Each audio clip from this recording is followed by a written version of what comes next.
because I was sceptical about who he claimed to be, I checked into this man's background with a private investigator. What we found was his name was Nicholas Hayward.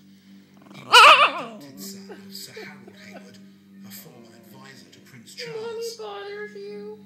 He was a collector of rare alchemical texts, and he was a high-ranking 33rd degree Freemason. Do you think this man's hiding something? Because he is about to go tomorrow. You get that?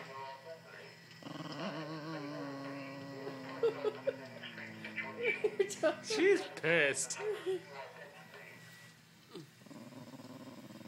Are you a member of the Priors? I have friends in the Priors. I speak on their behalf.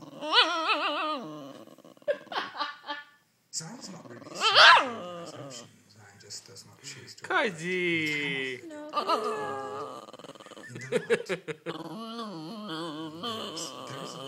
Oh my god. Am I irritating?